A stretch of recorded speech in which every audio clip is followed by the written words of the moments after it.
Hey guys, it's Jeannie, and today I'm going to be talking about Fahrenheit 451 by Ray Bradbury.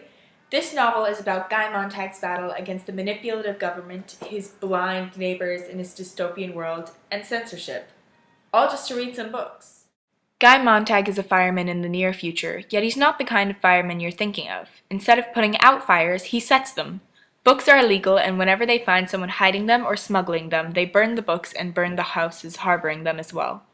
This version of reality in the future is repetitive and uneventful and emotionless. All of this leads to various suicides throughout the community.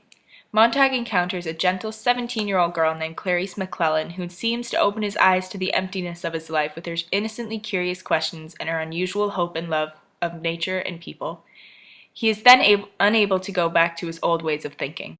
That's when things start to change for Montag. His wife attempts to commit suicide by swallowing a bottle of sleeping pills. A woman hiding illegal books burns herself alive along with the literature, and then he learns that Clarice has apparently been killed in a car accident. Montag's dissatisfaction with his life continues to increase, and he begins to search for a solution in his stash of books that he stole from his fires and hidden, always thinking, "I never stole them, it was my hand, not me." When he doesn't show up for work, his fire chief, Beatty, pays a visit to his house. Beatty explains that it's normal for a fireman to go through a phase of wondering what books have to offer, and he delivers a dizzying monologue explaining how books came to be banned in the first place. According to Beatty, special interest groups and other minorities objected to books that offended them. Soon, books all began to look the same as writers tried to avoid offending anybody. Yet apparently it wasn't enough, and society as a whole decided to simply burn books rather than permit conflicting opinions.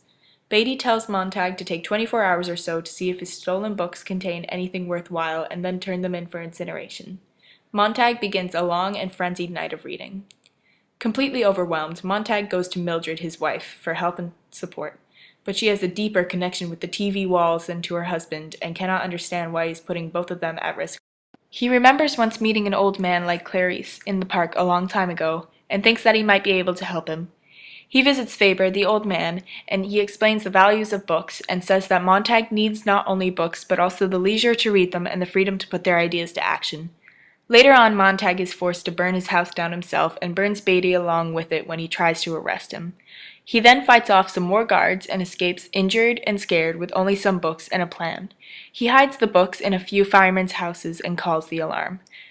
The two set off with everyone on their tails, the media, the firemen, the hound, the entire population just waiting.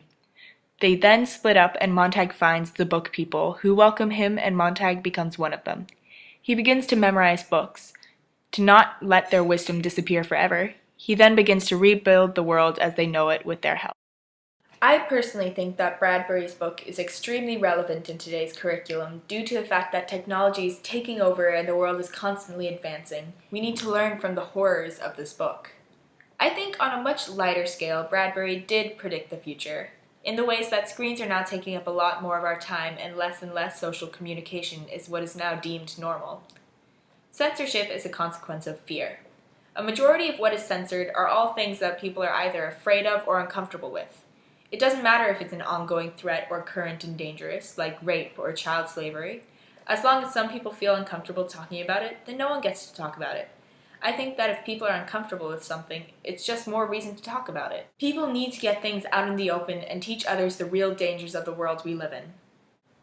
So my quotation is from page 41, and it reads, "So it was the hand that started it all. His hands had been infected, and soon it would be his arms. His hands were ravenous." Now, Montag steals a book from the old woman's house, so he guiltily portrays his theft as an involuntary bodily reflex, and he tries to blame his actions on the greed and untrustworthiness of his hands. He claims that it had no thought on his part. He later blames his hands for many other crimes in the book, and this becomes a symbol of his instincts of rebellion and will to be free of censorship.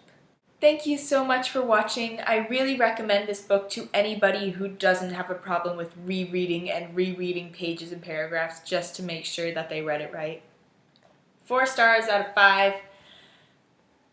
Fahrenheit 451, Ray Bradbury. It's a very powerful piece. Thanks for watching. Bye!